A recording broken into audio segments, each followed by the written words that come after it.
somebody asks you to picture in your mind an exotic supercar, you picture something fast and sexy and as expensive as a Learjet, something with great performance. But it's probably something that you need a mechanic named Werner or Tino on retainer for the huge maintenance bills.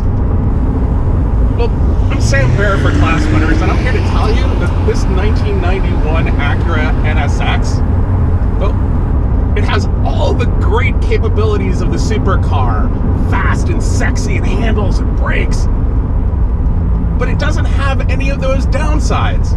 Why? Because the boys at Honda, they just engineered them all out.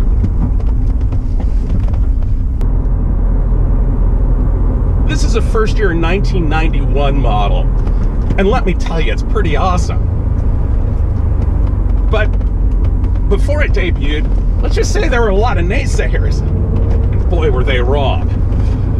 Basically, back in the day, Honda was known for making, well, nice, reliable, soulless coupes and sedans, even station wagons. They weren't seen as a manufacturer that could produce a supercar. But the thing is that the experts, the journalists, they all knew that Honda had been racing since the mid-60s. And through the 80s and early 90s, well, they were dominating racing. In fact, they were dominating Formula One. So they went to the drawing board and they created what, in their mind, was simply the best car they could produce for daily driving and for the racetrack. And then, even before it was done, they handed it to their pro driver, Ayrton Senna, who took the prototype, raced it, gave them major changes that they needed to do. And you know what? Honda actually took every single one of them and then delivered it back to Senna, who gave it his seal of approval. That gives you pretty good street cred. Let's talk about what makes the NSX so great. Well, it starts in the engineering of almost a Lotus-like design mandate of adding lightness. It's not the first car to be in aluminum, but it is the first modern series production car to have a monocoque made out of aluminum. Suspension is also largely aluminum. Even though it is 7 inches longer than a Ferrari 348, it weighs 300 pounds less. Another part of the design mandate was to make it an actual car that you could drive every day, comfortably. So unlike the medieval torture devices that were Italian supercars of the day, the NSX is actually really comfortable. Now, I'm 6'4", and with the exception of being long in the torso here and having my head hit the headliner, there is just a tremendous amount of legroom. In fact, I'm actually forward because if I had the seat all the way back, I can't put the clutch pedal all the way in. Try that in any other mid-engine car. I don't have the Italian gorilla driving position with my knees at my ears. It's just a comfortable seat, comfortable position. There's working AC, a nice stereo. There's even a dead pedal for my left foot. I could drive this all day. I could drive it from Seattle to Florida and not complain. Let's talk about what's under my right foot.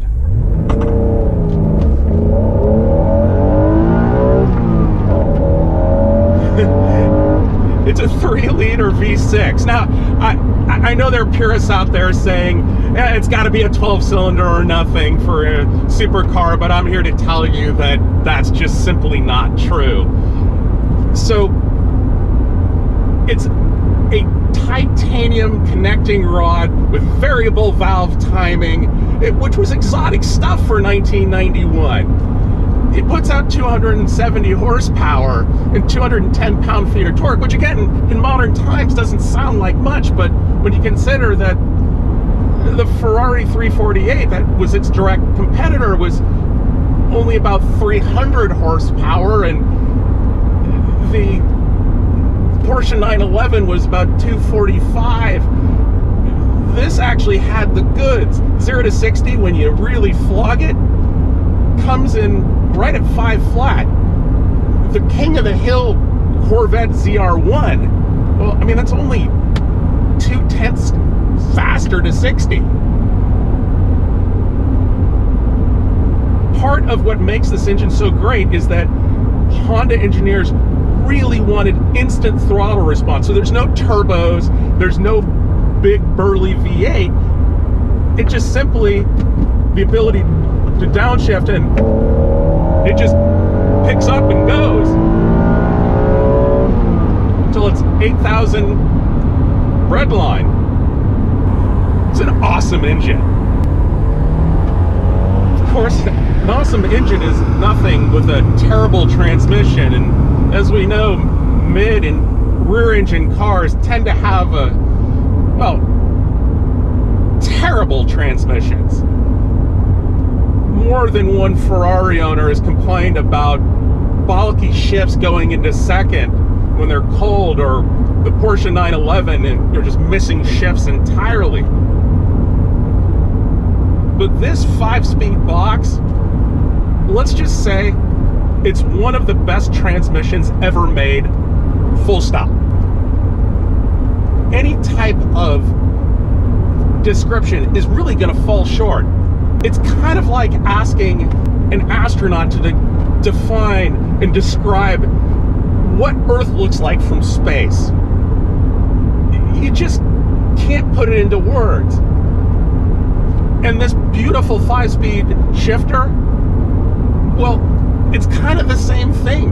The NSX owners, they simply look at one another and do that. Yeah, I know. It's just so freaking smooth. Shifts are short. You're never gonna miss it. The only complaints I heard and I've read are from those who drove pre-production cars, and they occasionally claimed it was notchy. Well, this car has 47,000 miles on it, and it's not notchy.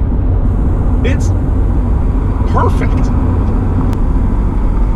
The steering is just amazing. On manual transmission cars, power steering was an option. This is a manual steering car. It just feels so nice, so direct, and it allows you to carry tremendous speed through corners. I mean, it is truly a car that you can feel that racers got in it and said, this is the way it has to be if you want to make it perfect. And as for brakes, they'll put you through the windshield. Yeah, I mean, it has all the typical 4-wheel discs and the feeling of the brake pedal, just like everything else. Spot on. But actually, the best endorsement came from a man named Gordon Murray, who used his 1991 Acura NSX to drive to his work at McLaren, where he developed the McLaren F1 supercar. He actually put 50,000 miles on his personal NSX and called it the greatest sports car of its time. That's pretty high praise. As I'm apt to say frequently, no car is perfect, and the NSX isn't perfect either. So What isn't perfect on the NSX? Well, first, the automatic transmission cars were down 20 horsepower.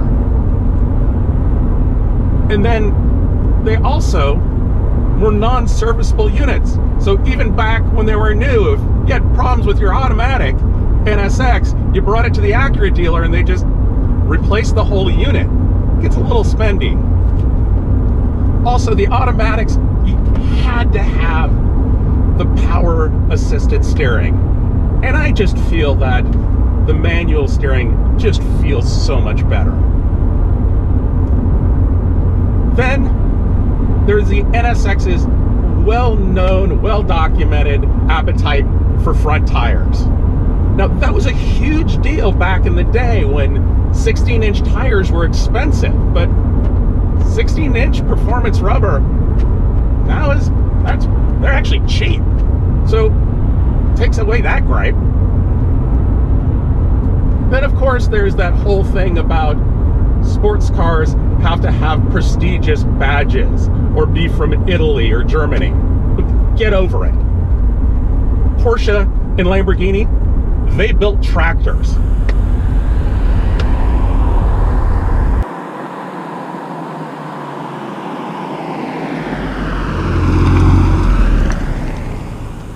You know, the funny thing is, if I had just one single complaint, it's that this car is too perfect. It's beautiful, like a vintage painting. It's refined, like a wine connoisseur's palate. It handles, it accelerates, it's comfortable. It's got a trunk that you can stick weekends worth of bags or a couple bags of golf clubs into. It's reliable. Aren't exotic sports cars supposed to be like, I don't know, wrestling saltwater crocodiles? I mean, you're supposed to get in them and feel like you're superhuman when you've conquered them. The Acura NSX didn't take that approach.